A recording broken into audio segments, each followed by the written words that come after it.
Assalamualaikum warahmatullahi wabarakatuh.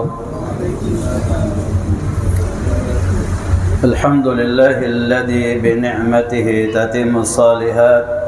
Asyhadu an la ilaha illallah wahdahu la syarika lah wa asyhadu anna Muhammadan 'abduhu wa rasuluhu amma ba'd. وقال الله تعالى في القرآن الكريم أعوذ بالله السميع العليم من الشيطان الرجيم يا أيها الذين آمنوا اتقوا الله حق تقاته ولا تموتن إلا وأنتم مسلمون. Hadirin ibu bapak, saudara-saudara jemaah kaum muslimin sidang salat maghrib yang dimuliakan dan dicintai Allah Subhanahu wa taala. Alhamdulillah, malam ini kita bersua lagi dengan izin Allah, dengan nikmat Allah tentunya. Kurang lebih hampir 2 bulan kita tidak bersua, bertemu, bertatap muka di majelis yang mubarak ini. Mudah-mudahan kehadiran dan keberadaan kita ini menjadi bagian dari catatan-catatan kebaikan yang insya Allah akan memberatkan timbangan kebaikan kita di yaumul hisab, di mizanul syar'i, timbangan di pengadilan Allah Subhanahu wa taala insyaallah. Amin. Ibu bapak, saudara-saudara yang dimuliakan di sini Allah Subhanahu wa taala, pada kesempatan yang berbahagia ini sambil memberikan materi yang kita diskusikan bersama agar menjadi hamba Allah yang diridhoinya. Cara menjadi hamba Allah yang diridhoinya. Jamaah dimuliakan di sini Allah Subhanahu wa taala. Mari kita arahkan perhatian kita ke hadis sahih riwayat Imam Bukhari. An Abi Hurairah radhiyallahu anhu anna Rasulullah sallallahu alaihi wasallam qala inna Allah yarda lakum thalathan wa yaskhatu lakum thalathan yarda lakum an ta'budu wa la tusyriku bihi syai'an wa an ta'tasimu bihablillahi jami'an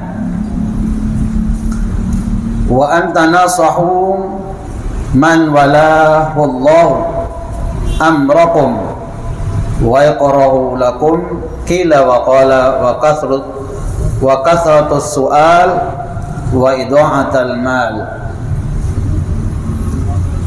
Jemaah dimuliakan di sini Allah Subhanahu wa taala, Rasulullah menjelaskan dari Abu Hurairah, semoga Allah meridhoinya,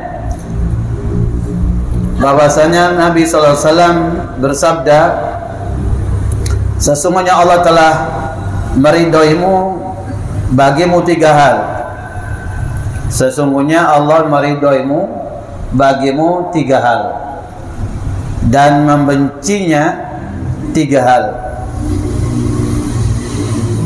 3 hal yang kemudian dari Allah Subhanahu wa taala adalah hendaklah kalian menyembah kepada Allah Subhanahu wa taala dan tidak menyekutukannya. Lalu kemudian yang kedua, berpegang teguh pada agama Allah, dan yang ketiga, saling memberi nasihat kepada pemimpin Allah yang kalian jadikan pemimpin bagi kalian. 3 hal yang Allah benci bagimu, yaitu banyak bicara, banyak bertanya, dan menyia-nyiakan harta. Jemaah dimuliakan di sini Allah Subhanahu wa taala. Bagaimana cara agar kemudian hidup ini kita mendapatkan ridha dari Allah Subhanahu wa taala? Pertama yang disebutkan dalam hadis sahih Bukhari ini adalah anta'budullah, kita menyembah kepada Allah Subhanahu wa taala, wala tusyriku bihi syai'an, dan jangan sekali-kali dalam proses penyembahan kita kepada Allah Subhanahu wa taala kita menyisipkan unsur-unsur kesyirikan di dalamnya. Hal ini jemaah dimuliakan di sini Allah Subhanahu wa taala sudah sering kali kita sampaikan bersama tentang bagaimana membersihkan, bagaimana kemudian mensterilkan ibadah kita dari berbagai macam unsur-unsur kesyirikan. Ibadah itu jangan sampai kemudian ternodai dengan unsur-unsur kesyirikan di dalamnya. Kenapa demikian jamaah dimuliakan di sini Allah Subhanahu wa taala? Karena ketika kemudian ibadah yang kita lakukan dengan lelah letih tentunya, siang dan malam, dalam kurun waktu yang sesuai yang ditakdirkan Allah kepada kita, ada yang singkat waktu hidupnya, ada yang sedang waktu hidupnya, ada yang panjang waktu hidupnya.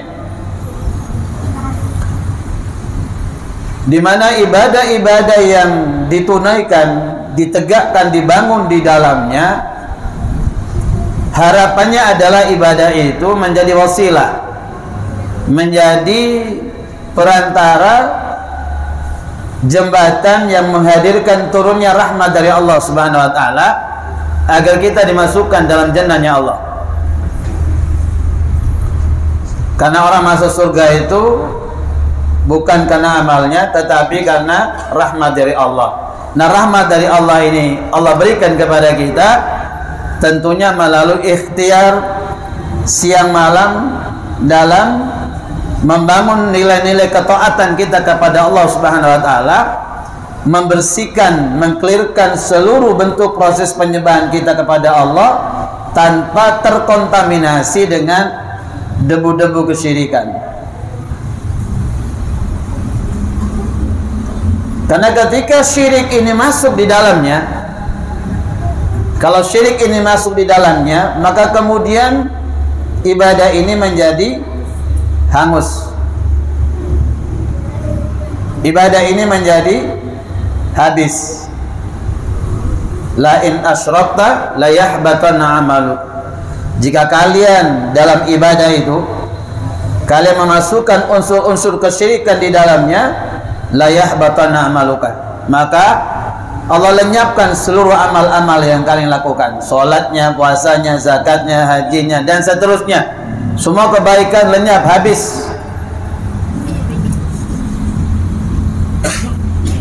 Dalam surah Al-Furqan Allah jelaskan haba'an mansura. Kami hadapi amal yang mereka lakukan, lalu kami jadikan amal itu haba'an mansura, bagaikan debu-debu yang berterbangan. Jamaah dimuliakan di sini Allah Subhanahu wa taala. Syirik ini adalah unsur yang dihadirkan dari eksternal, dari luar. Secara internalnya dari dulu sejak kita dilahirkan oleh Allah melalui perantaran kedua orang tua kita, bahwa semua manusia lahir membawa fitrah, membawa tauhid.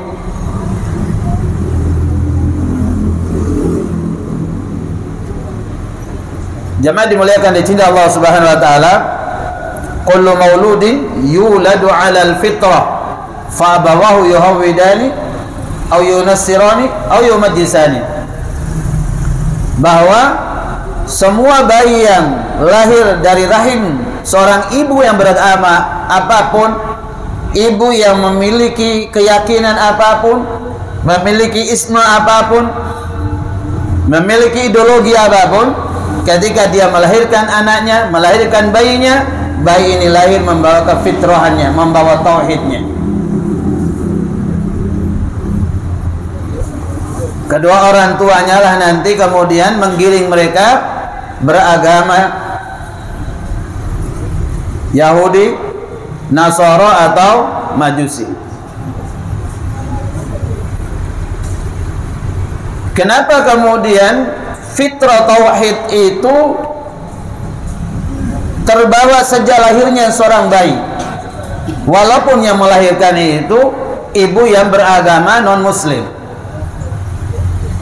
Karena Allah sudah mengambil sebuah sumpah, sebuah dialog perjanjian antara Rabb, Khalik pencipta, dengan abdun yang diciptakan oleh Allah Subhanahu wa taala. Alastu bi rabbikum, bukankah aku ini Rabbmu? Seluruh bayi janin dalam kandungan usia 120 hari 4 bulan, ketika malakul ruh meniupkan ruh ke dalamnya sesuai dengan perintah Allah Subhanahu wa taala, ditetapkan 4 hal. Lalu kemudian janin itu ditanya oleh Allah Subhanahu wa taala, alastu bi rabbikum, bukankah aku ini Rabbmu, Tuhanmu? Bukankah aku yang menciptakanmu? Bukankah aku yang kemudian menciptakan langit dan bumi? Bukankah aku yang kemudian menghidupkan dan mematikan? Bukankah aku yang menebarkan rezeki, yang menurunkan hujan dan semuanya? Makanya menggunakan Rabb. Alastu bi rabbikum, qalu bala syahidana. Semua janin pada saat itu menjawab, benar, betul ya Allah, Engkau adalah Rabb kami dan kami menyaksikan. Antaqulu yaumal qiyamati inna kunna an hadza ghafil. Kami lakukan demikian, kami ambil perjanjian dengan janin-janin dalam kandungan usia 120 hari 4 bulan ini, agar supaya nanti di hari akhirat, di pengadilan mahsyar, tidak ada lagi alibi, tidak ada lagi mereka berkelit dengan berbagai macam alasan, kami adalah hamba-hambamu yang lalai, yang lupa di dunia ya Allah. Nggak ada. Maka syirik itu adalah unsur yang datang dari luar, bukan dari dalam.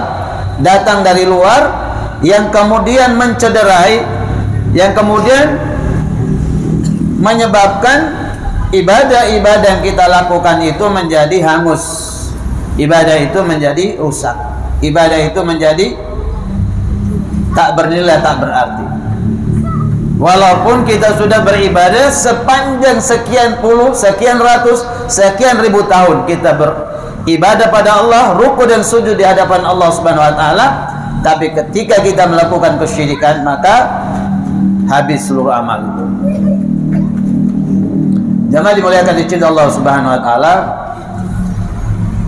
persoalan syirik ini panjang pembahasannya dan tidak pada tempat pada kesempatan kali ini kita diskusikan. Bagaimana agar kemudian dalam hidup ini kita diridhoi Allah Subhanahu wa taala? Nabi menjelaskan bahwa kita beribadah kepada Allah dan tidak menyekutukan Allah dalam bentuk apapun. Yang kedua, jemaah dimuliakan di sini Allah Subhanahu wa taala, setelah kita menyembah kepada Allah Subhanahu wa taala, lalu kita memegang prinsip agama, memegang teguh tali Allah Subhanahu wa taala. Allah menjelaskan di dalam ayatnya, wa'tasimu bihablillahi jami'a wa la tafarraqu. Dan hendaklah kalian manusia berpegang teguh kepada tali agama Allah dan janganlah kalian bercerai-berai. Bagaimana dalam hidup ini kita diridhoi oleh Allah Subhanahu wa taala, maka kita berpegang teguh pada prinsip agama, tali Allah, nilai-nilai yang diajarkan oleh Allah Subhanahu wa taala di dalam Al-Qur'an dan apa yang telah disampaikan oleh Rasulullah Muhammad sallallahu alaihi wasallam di dalam hadis-hadis yang sahih.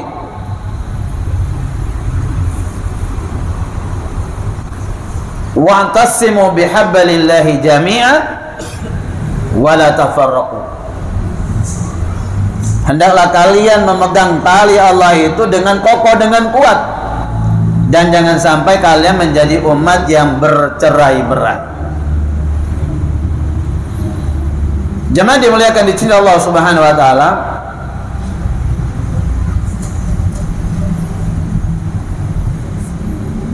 dalam hidup ini yang menyebabkan umat ini tercerai-beraikan, umat ini kemudian terlukai ukhuwahnya, umat ini kemudian rusak persaudaraannya, itu disebabkan karena perbedaan pendapat. Perbedaan pendapat. Makanya kemudian Allah mengajak kita semuanya berpegang teguh kepada tali Allah.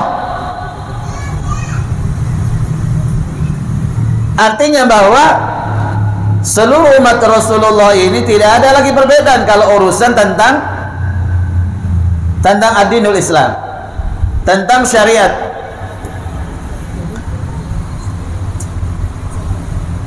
Wala tafarraqu, jangan kalian saling bercerai-berai agar supaya dalam persoalan-persoalan furu'iyah nanti, persoalan-persoalan yang menghadirkan nilai-nilai perbedaan di tengah-tengah umat Rasulullah, agar supaya ukhuwah itu tetap dirawat, agar supaya tasamuh, kita menghadirkan nilai toleransi dalam diri kita terhadap orang lain. Karena ketika orang berbeda, maka cenderungnya orang yang berbeda itu merusak ukhuwah Islamiyah,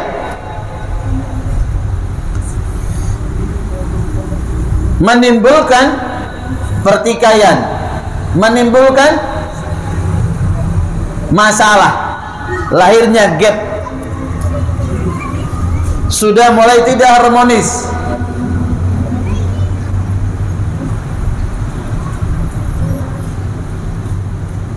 Jamaah dimuliakan di sini Allah Subhanahu wa taala.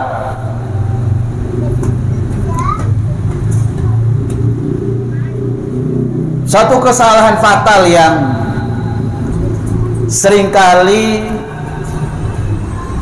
diajarkan oleh para duat, para dai, para ustadz, kiai, ulama, ketika memaksakan kehendak pendapat yang diyakininya agar supaya orang lain ikut sesuai dengan keyakinan yang bersangkutan, sependapat dengan ustadz atau kiai tersebut. Ini yang menjadi masalah. Ini yang menjadi masalah.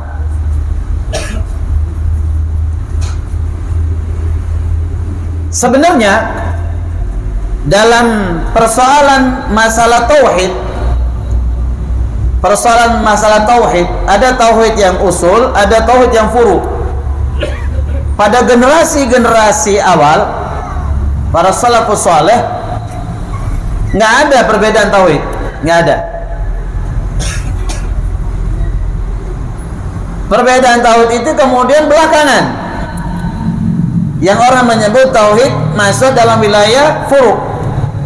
Seperti Ar-Rahmanu 'alal 'arsy istawa, Allah bersemayam di arsy. Ya. Pendapat ini adalah pendapat belakangan. Kalau sampai pada imam 4 mazhab, Imam Syafi'i sendiri mengatakan, ya sudah, Allah bersemayam di arsy, nggak usah ditakwil lagi, sudah. Laisa kamitslihi syai'un, Allah nggak sama seperti makhluknya. Lalu kemudian setelah itu mulai liar pemikiran dan pemahaman bahwa Allah kalau dia beristiwa berarti nggak ada bedanya dengan makhluknya, ya, nggak ada bedanya dengan makhluknya. Maka perlu dipalingkan makna istiwa itu menjadi istaula, menguasai. Itu pemahaman pendapat belakangan.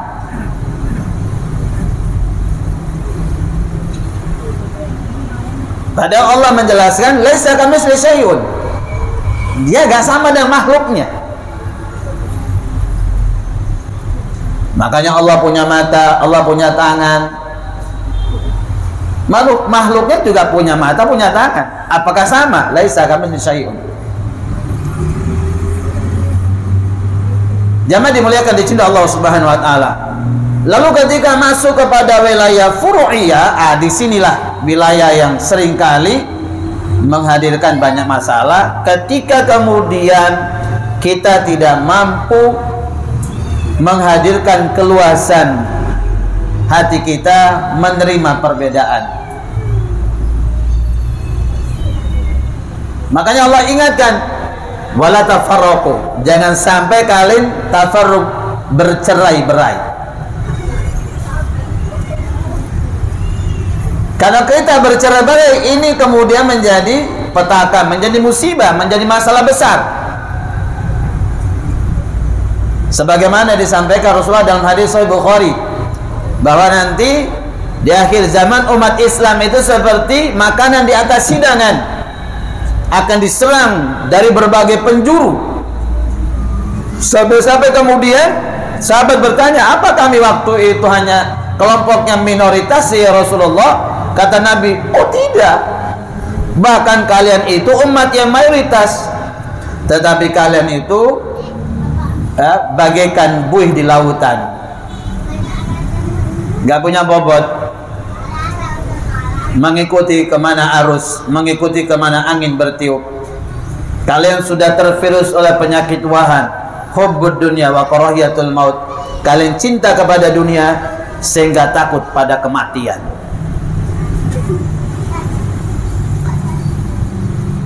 Jamaah dimuliakan dicintai Allah Subhanahu wa taala.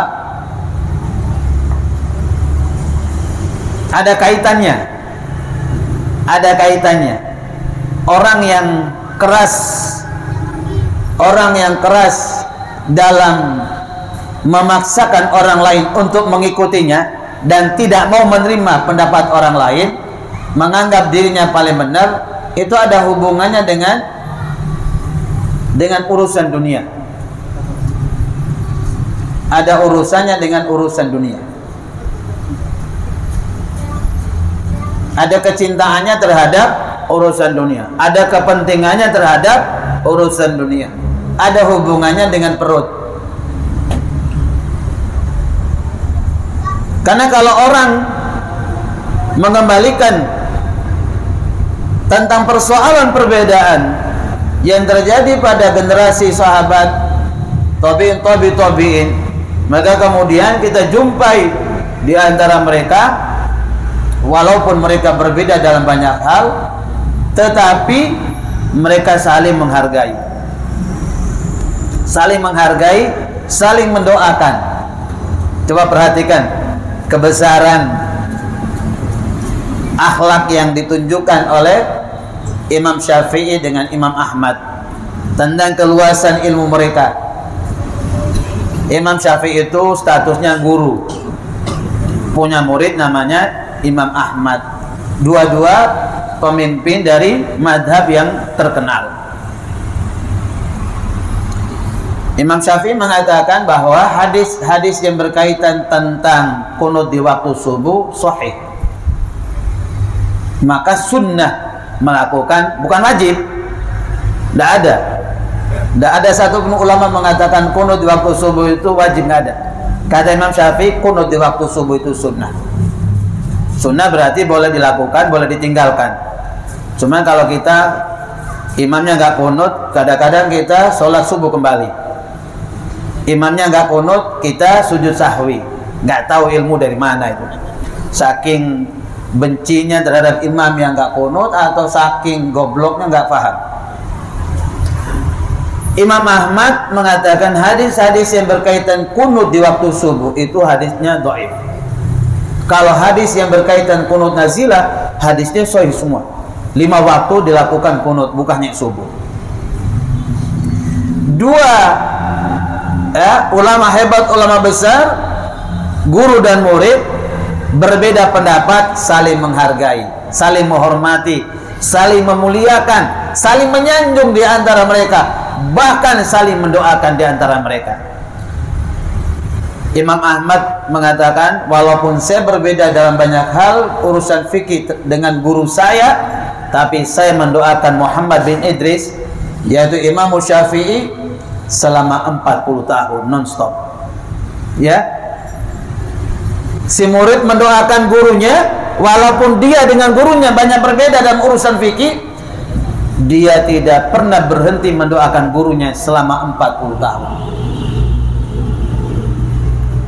Adakah di antara kita yang berbeda lalu kemudian harmonis hubungannya, saling mengunjungi, maukah duduk minum kopi bersama, maukah kemudian saling berbagi? Jamaah dimuliakan dicintai Allah Subhanahu wa taala. Apa kata Nabi? La tadkhulul jannata hatta tu'minu wa la tu'minu hatta tahabu wa la tahabu hatta tahadu. Tidak akan pernah orang masuk surga kecuali mereka yang saling mencintai. Apa? Mereka yang beriman. Tidaklah dikatakan orang itu beriman sampai dia mencintai saudaranya. Dan tidaklah dia mencintai saudaranya kecuali dia saling memberi hadiah kepada sesamanya.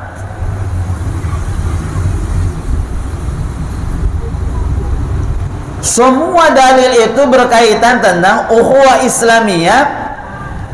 Ukhuwah itu adalah landasannya dari keimanan. Bukan ukhuwah, bukan orang bersaudara itu karena satu organisasi, bukan. Batal ukhuwahnya. Orang bersaudara karena satu bendera, batal ukhuwahnya. Orang bersaudara karena nasab, ya itu urusan dunia.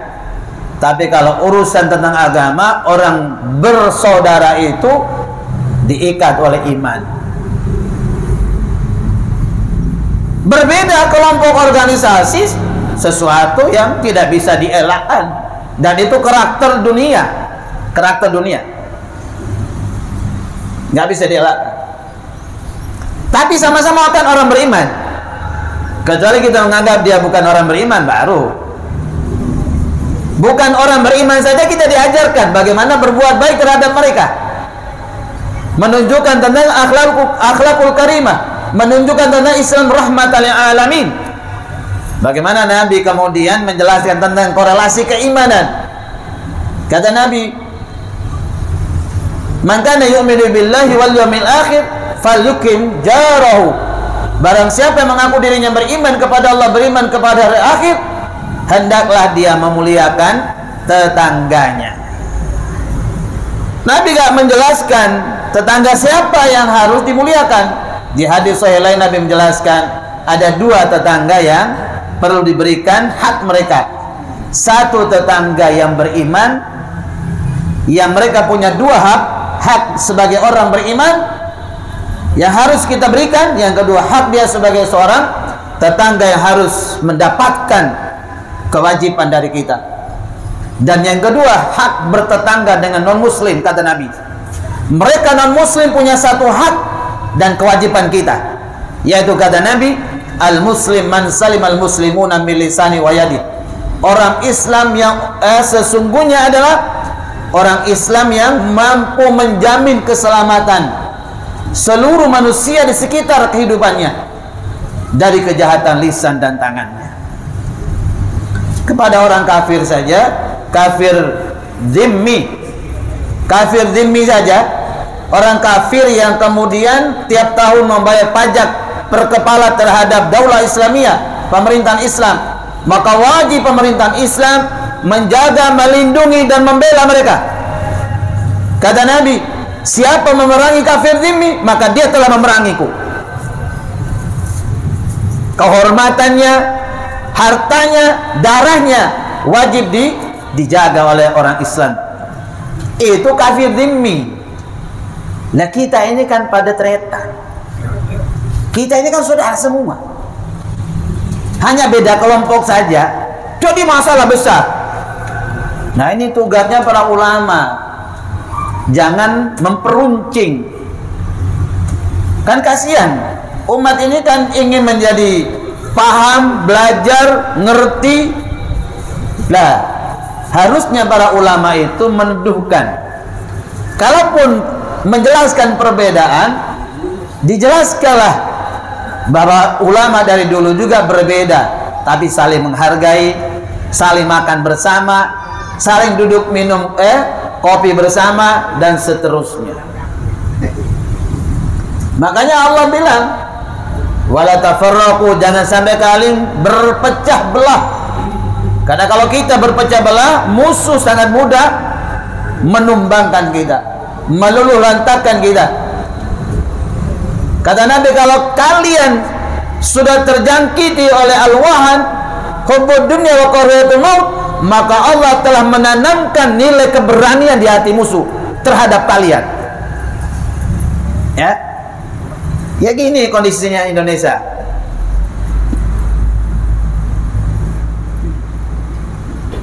Yang disebut tanggal 9 itu berapa orang? Segelintir orang hidup numpang di Indonesia, di Nusantara ini, tapi menguasai Indonesia ini. Seluruh pemimpin Islam dikuasai, dari presiden sampai ke bawah dikuasai. Kenapa demikian? Karena kita sudah bercerai-berai. Allah menghadirkan nilai ketakutan di hati kita dan menanamkan nilai keberanian musuh terhadap kita. Walaupun mereka minoritas, berani terhadap kita. Karena kita tidak harmonis. Ya. Jamaah dimuliakan di sini Allah Subhanahu wa taala.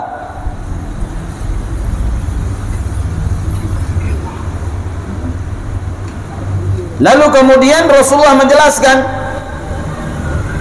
kalau kita ingin menjadi manusia yang diridhai oleh Allah Subhanahu wa taala, hendaklah kalian saling memberikan nasihat terhadap pemimpin kalian. Ya. Memberikan nasihat terhadap pemimpin yang memimpin kalian. Pemimpinnya memimpin kalian.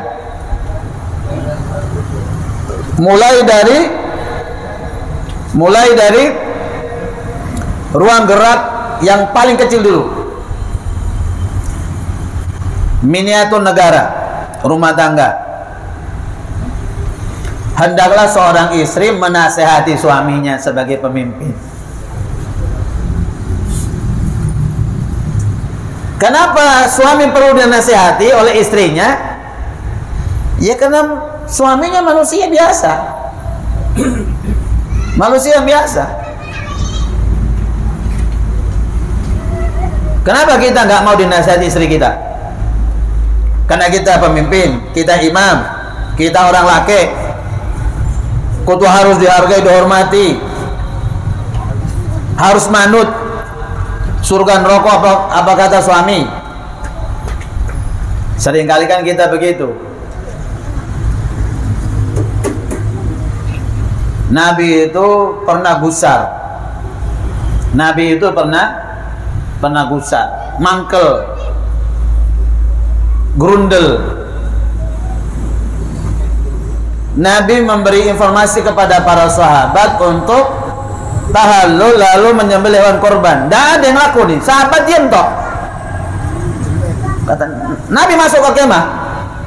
Nabi masuk ke kemah waktu haji wada ini. Sahabat ini sejak kapan mereka ini kemudian nggak patuh terhadap omonganku? Kata Ummu Salamah, ada apa ya Rasulullah? Gini. Gak usah bingung Nabi, katanya istrinya Ummu Salamah. Panjenengan gundul kepalanya sampean dulu, lalu bertakbir sembelih hewan kurban. Seluruh sahabat pasti ikut. Ya. Seluruh sahabat pasti ikut. Dan apa yang dinasihatkan oleh istrinya Ummu Salamah ini betul-betul manjur. Betul-betul manjur. Jamaah dimuliakan di cinta Allah Subhanahu wa taala. Jujur rumah tangga sekarang ini sering jadi masalah. Seringkali terjadi pertikaian sampai kepada kemudian hancur rumah tangga, terjadi perceraian karena terjadi keegoisan pada suami. Jemaah dimuliakan di cinta Allah Subhanahu wa taala. Jangankan dinasehati. Saya dimarahi istri saya diam, Pak. Istri saya Kalau marahi saya diam, Pak. Di istri pertama, ya apa bang? Sampai ini rumah kayak jadi hotel, losmen tuh. Datang, mandi, makan, ganti pakaian, berangkat lagi, urusan umat lagi. Kata istri yang kedua, ya apa sampean bi? Sampean di rumah sebentar, hilang lagi. Terus saya anak-anak ya kok, katanya mereka. Dia tak dengarin celote-celote mereka. Nggak pernah marah saya.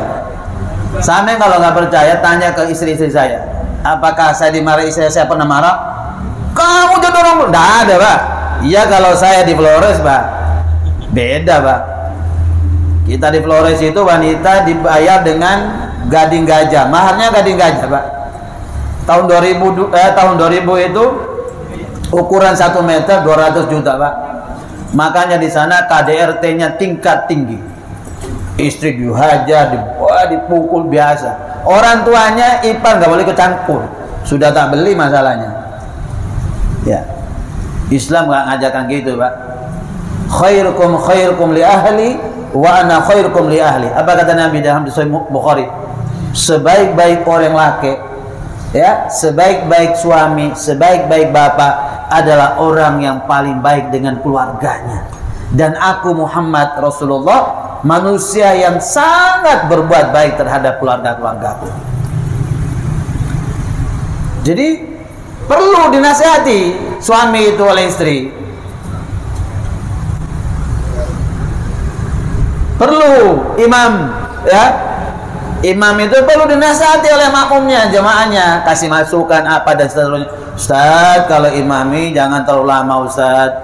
Lutut sudah bergoyang ini Ustaz, asam urat kolesterol tinggi. Tolong ngerti. Memang begitu kan sunnahnya. Salat sesuai dengan kadar kemampuan jamaahnya. Bukan satu hafalan jadi imam. Kadang ada waktu kita panjangkan bacaannya, kadang kita pendekkan. Nabi pernah sholat start Al-Baqarah, kata sahabat, selesai sebentar, ruku dia. Selesai Al-Baqarah masuk Ali Imran, aku mau habis Ali Imran, kata sahabat, ruku nih kan. Ada marai Ali Imran masuk ke An-Nisa. Tapi tidak setiap hari begitu, enggak. Kadang Nabi di sholat maghrib baca Al-Ikhlas, kadang baca Al-Kafirun di rakaat pertama, Al-Ikhlas rakaat kedua. Ya. Perlu dinasihati, imam itu perlu. Lagi imamnya masih muda, jam terbangnya masih rendah. Ya, perlu dinasihati oleh jamaah. Tentunya beradab, walaupun imamnya anak kecil, tapi perlu dinasihati dengan cara beradab. Ya, kasih masukan dengan cara berakhlak. Terus nasihat ini Pak berkembang terus sampai kepada pemimpin tertinggi. Ya kalau negara Indonesia ya presiden, kudu dinasihati Pak.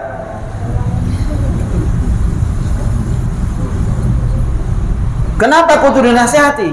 Masalahnya yang diurus ini bukan lagi rumah tangga, bukan satu RT RW, negara dengan jumlah populasi manusia 270 juta lebih ya. Perlu dinasihati. Karena ini manusia, nggak dibimbing oleh wahyu. Seringkali yang masuk adalah unsur kemanusiaannya, mungkin ketamakannya, mungkin ketidakadilannya, mungkin kezalimannya, mungkin banyak. Makanya perlu dinasihati. Ya tentunya kan nasihatnya juga ada jalurnya. Ada jalurnya. Ya. Kita punya DPR, kita punya MPR, ya, ada cara untuk menasihati. Sehingga Nabi mengatakan afdal jihad yang paling utama itu adalah ya menyampaikan kalimatul haq inda sultanul jair. Kata Nabi, jihad yang paling afdal itu adalah menyampaikan kalimat hak kepada pemimpin yang zalim. Nah kalau pemimpin yang zalim ini kan menyengsarakan rakyat Pak. Kalau nggak dinasehati tambah gak karuan, Pak. Tambah gak karuan.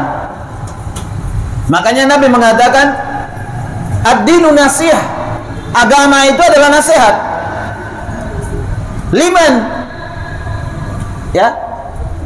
Bagi siapa? Lillahi wal rasulihi walil mu'minin. Ya. Agama itu adalah nasihat dari Allah, dari Rasulullah kepada orang-orang yang beriman dan seluruh manusia. Wa tawassaw bil haqq wa tawassaw bis sabr wa tawassaw bil marhamah. Berpesan-pesanlah, memberikan nasihat kepada sesama kalian tentang hak kebenaran ini. Berpesan-pesan nasihat sesama kalian tentang kesabaran, karena hidup ini banyak ujian, hidup ini banyak fitnah. Kata Nabi, nanti di akhir zaman fitnah itu merebak. Halusnya, lembutnya, kata Nabi, bagaikan bagaikan angin yang bertiup di malam yang kelam, gelap gulita. Sepoi-sepoi, kata Nabi. Kau jumpai fitnah itu ada di dalam rumahmu, di pintu rumahmu, di pojok-pojok rumahmu, di luar rumahmu, akan kau jumpai berbagai macam fitnah. Maka alladzi khalaqal mauta wal hayata liyabluwakum ayyukum ahsanu amala.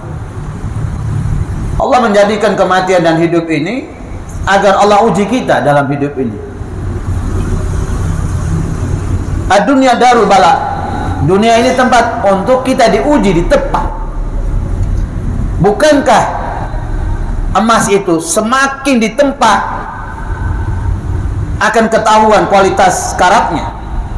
Bukankah besi semakin ditempa, dipukul, masukkan ke api, dipalu terus, dipukul, masukkan lagi, dipukul, jadilah pedang yang tajam, siap untuk menggorok sapi idul kurban. Bukan untuk bacoan, Pak. Jadi sekera sampai masuk penjara. Ya. Coba itu lihat kelapa dari ketinggian, jatuh gedebuk, Pak. Mohon kelapa bisa ngomong, Pak, aku sakit nak-nak, ya, jatuh begitu, ya, lalu kemudian dipisahkan oleh manusia dari batok dengan kulitnya. Dari pisahan itu pisah lagi, ya, batok dengan isinya, dagingnya masih diparut, masukkan di mesin, saya masih diremes-remes, saya masih kemudian dimasak, jadilah bimoli dan seterusnya. Ya, luar biasa prosesnya, berat, sakit, tapi indah nanti. Hidup ini banyak masalah, perlu nasihat sabar. As-sabrun jamil, sabar itu indah, cantik. Berat, Pak, jadi orang sabar, Pak. Berat. Kalau retorikanya mudah, Pak, ngomongnya mudah, Pak, menjalankannya itu yang susah, Pak. Ya, berat. Karena itulah kemudian karakter orang bertakwa. Sampai kita semua disuruh puasa kan gitu. La'allakum tattaqun. Sera orang-orang bertakwa, Allah jelaskan di dalam surat Ali Imran ayat 133 134. Wal kaziminal ghaid, orang yang mampu memanage emosinya.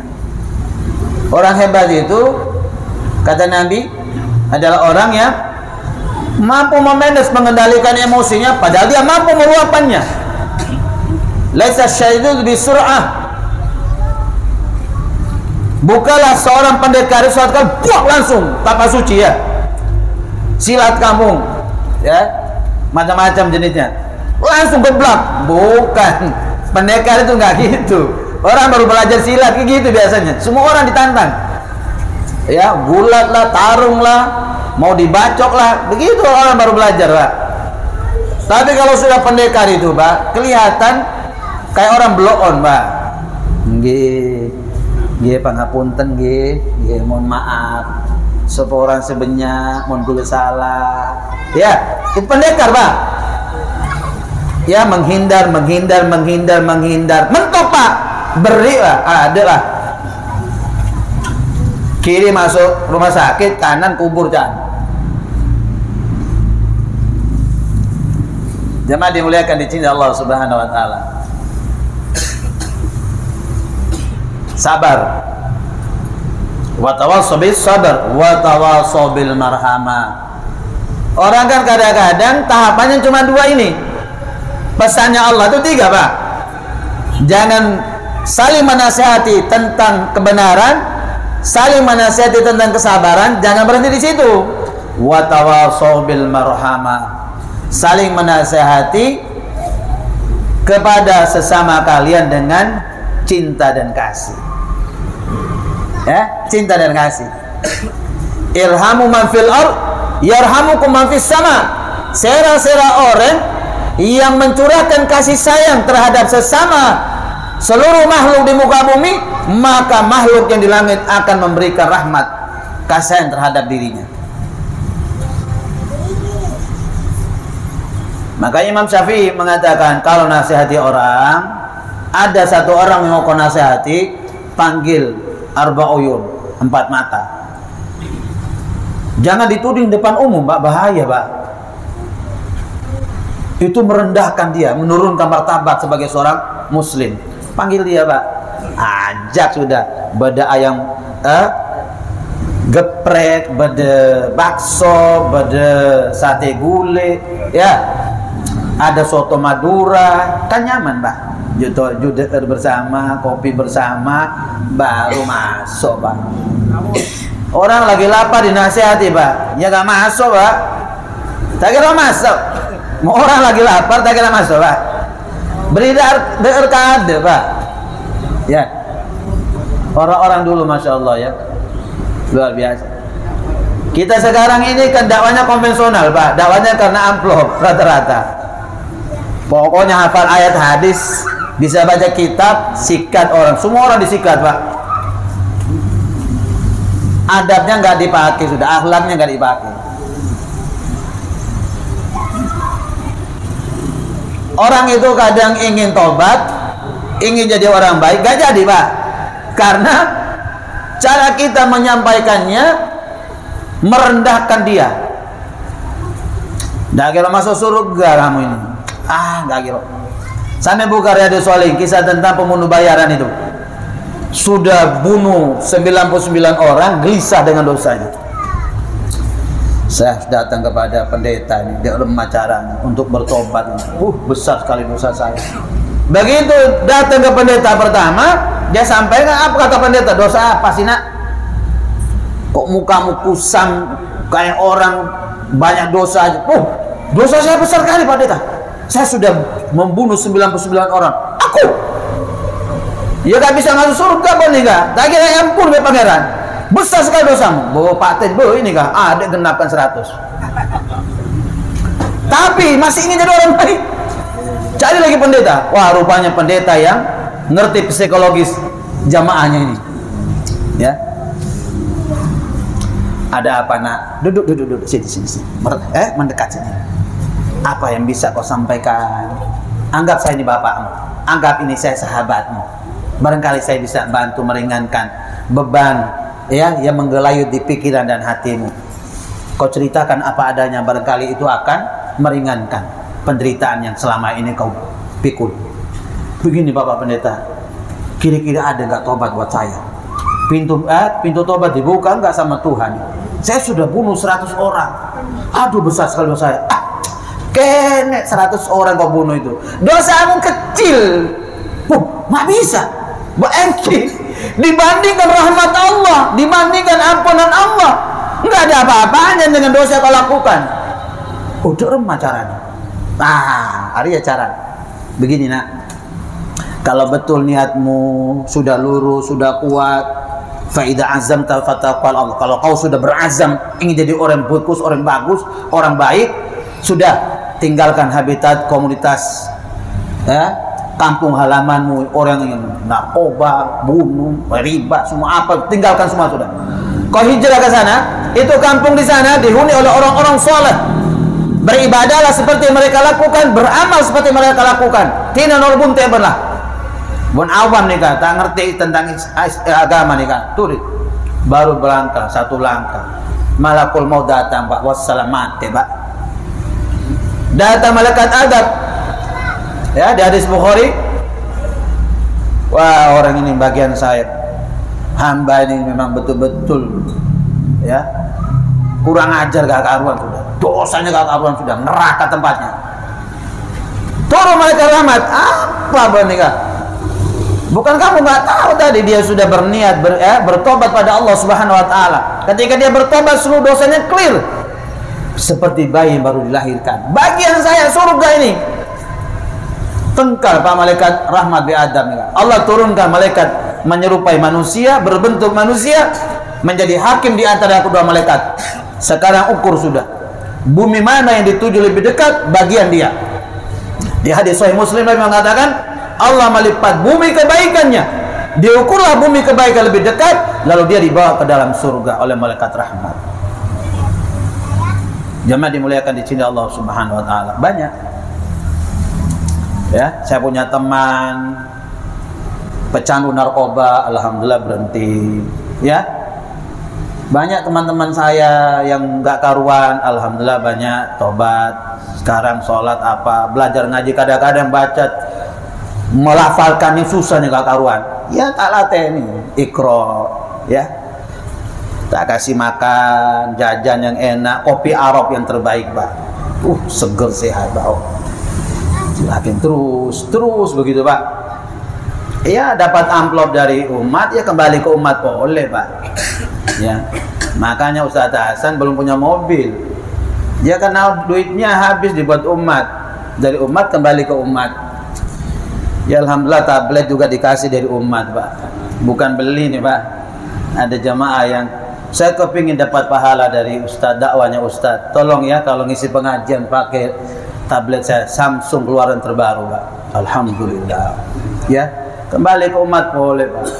Biar saya dan keluarga saya mendapatkan pahala dari kajian yang Ustaz lakukan. Jemaah dimuliakan di sini Allah Subhanahu wa taala. Itulah 3 hal yang kata Nabi bisa dilakukan dan kemudian kita mendapatkan keridhaan dari Allah Subhanahu wa taala. Masuk waktu Isya ya. Kurang lebihnya saya mohon maaf yang sebesar-besarnya. Bila ada kata yang tidak berkenan, ada kata-kata yang keselip tadi, saya mohon maaf yang sebesar-besarnya. Oh, ada pertanyaan? Oh, monggo. Apa adzan dulu apa pertanyaan langsung? Ya, silakan. Lanjut aja. Nggih, monggo. Monggo. Tadi seputar syirik mengenai iman, kan katanya iman itu adalah perkara yang dikatakan syirik. Nah, sementara di dalam surat Yusuf, di sana Nabi Yusuf pernah memberikan gamis yang diberikan kepada Nabi Yakub untuk diucapkan kepada kakaknya supaya penglihatannya kembali. Nah, oleh sebagian orang-orang yang pecinta simak, nah ini dijadikan dalil untuk menguatkan mereka. Apakah benar menggunakan dalil ini untuk membenarkan bahwa simak itu bukan perkara yang musyrik? Nah, yang kedua seputar syirik juga di dalam Al-Quran bahwa innallaha yaghfiru ayyushraka la yaghfiru ayyushraka bihi wa yaghfiru ma duna dzalika liman yasha. Nah, garis bawahnya bagi liman yasha. Ada sebagian orang yang mengatakan bahwa dosa syirik katanya juga bisa diampuni oleh Allah. Apakah benar demikian, Ustaz? Ya, baik. Yang ketiga, Ustaz, seputar memuliakan tamu. Kan ada sebuah hadis yang menyatakan bahwa la yu'minu orang itu bagi siapa yang beriman kepada Allah dan hari akhir, jadi memuliakan tamunya. Nah, sekarang pertanyaannya, kalau misalkan pada saat waktu waktunya sholat sudah ada berkumandang, sementara baru ada tamu yang datang, nah, apakah kita itu meninggalkan tamu sebentar, ataukah kita tetap bersama tamu dengan menyampaikan seruan Allah, seruan adzan. Ya, baik. Jamaah dimuliakan di cinta Allah Subhanahu wa taala. Pertama, tentang jimat, ya. Apakah jimat itu syirik?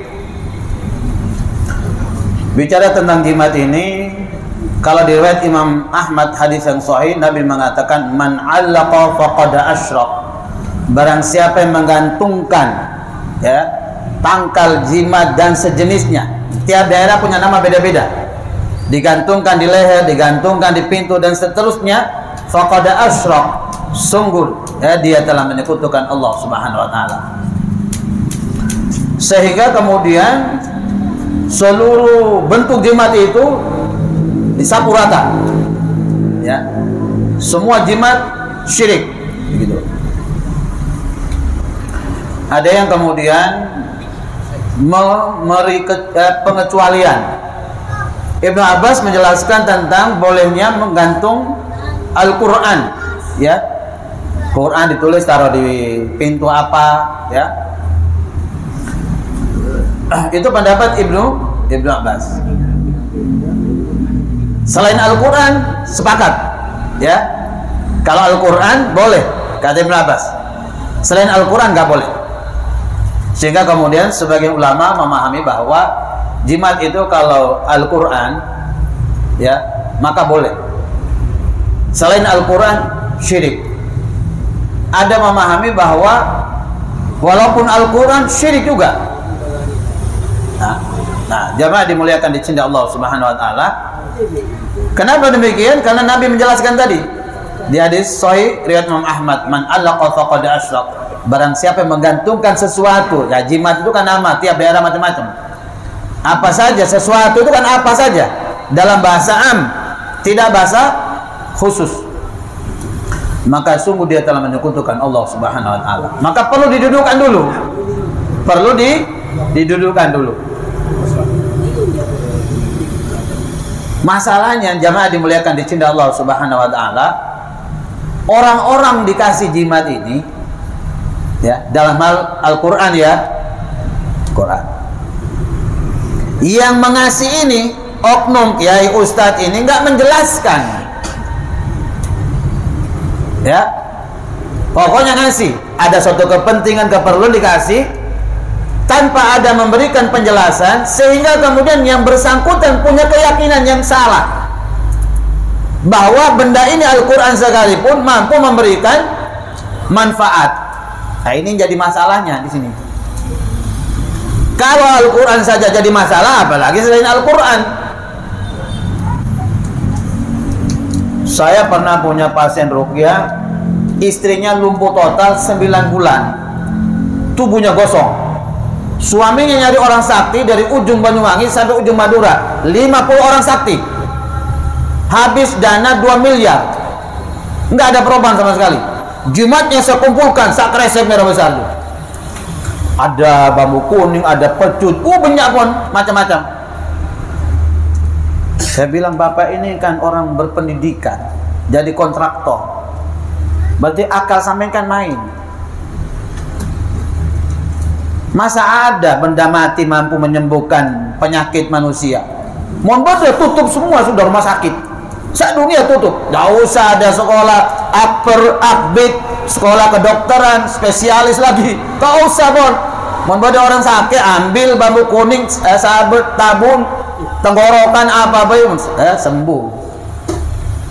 Ya. Akhirnya kemudian saya bakar, Pak. Saya berikan penjelasan panjang lebar, saya bakar, Pak. Subhanallah, setelah saya bacakan Al-Quran, saya ruqyah dengan izin Allah Subhanahu wa taala, langsung jalan. 2 miliar, Pak. Saya bilang, saya minta Pajero Sport terbaru 1. Saya punya hak. Ya. Daripada sampean 2 miliar habis, sampean cuma lebih orang. Kasih saya buat dakwah kan dapat pahala sampean. Tapi enggak, Pak, enggak minta saya, Pak. Ya.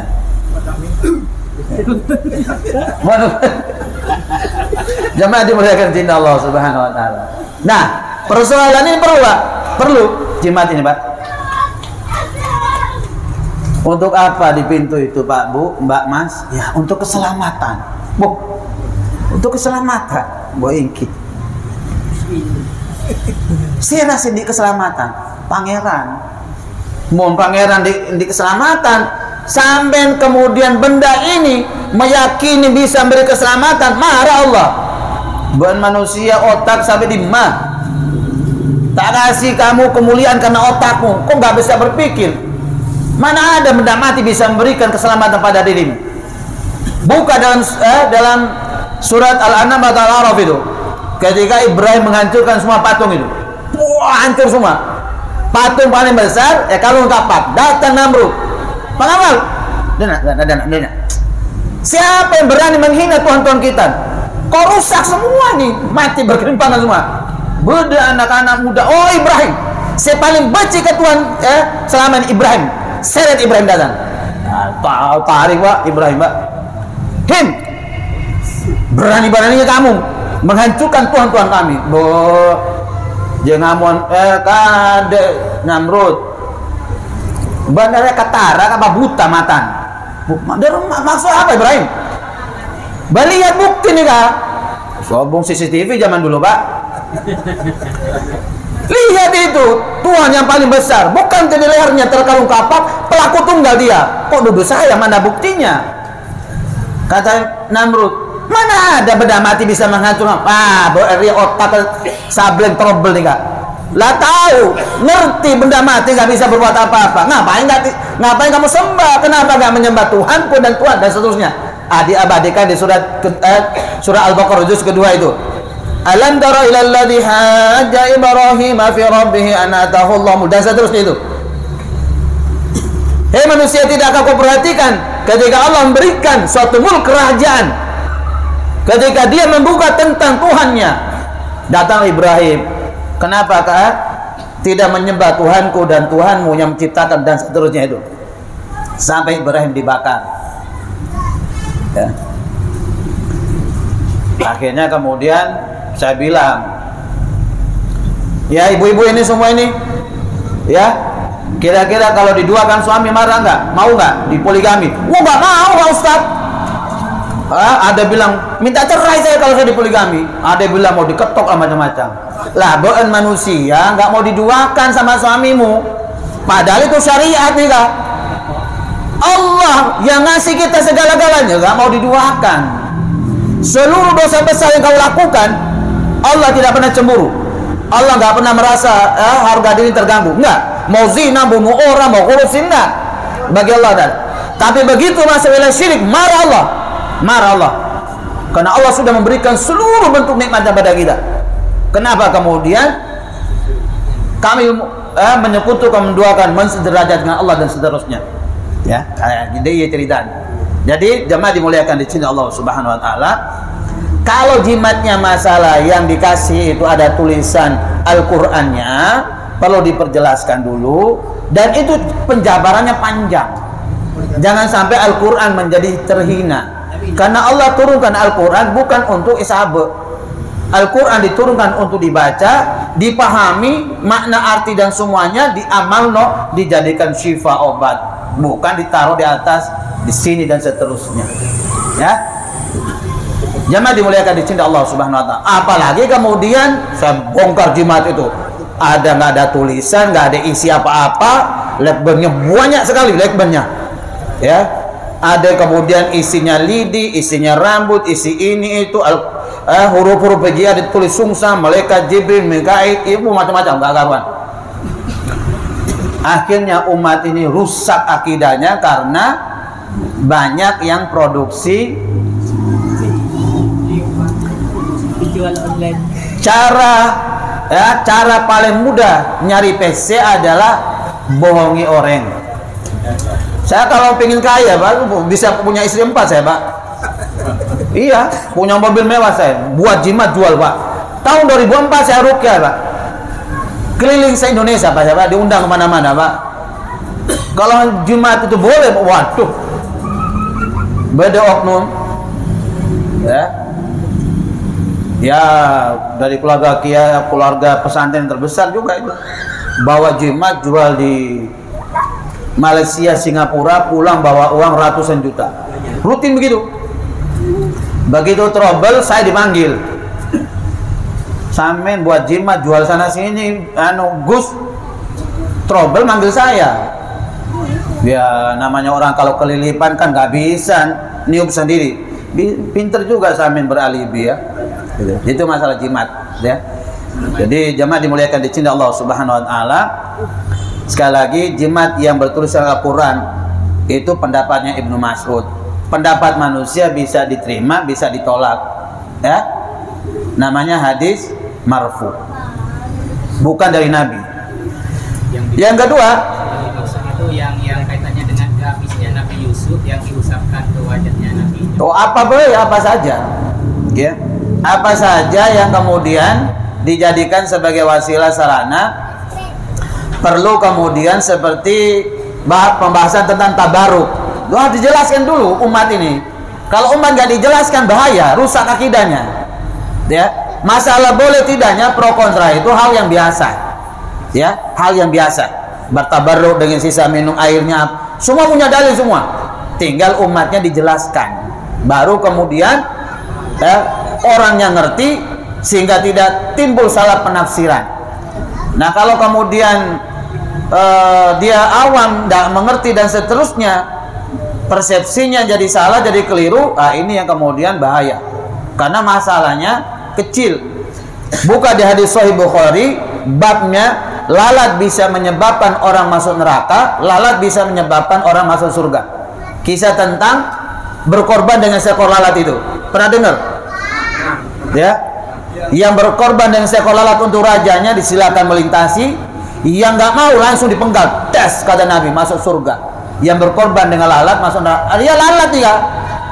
Apalagi kemudian benda-benda yang lain. Makanya perlu penjabaran, penjelasan.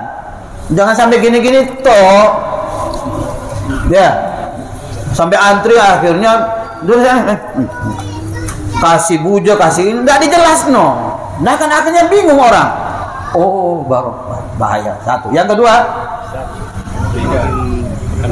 pekan depan. Oh gitu. Monggo.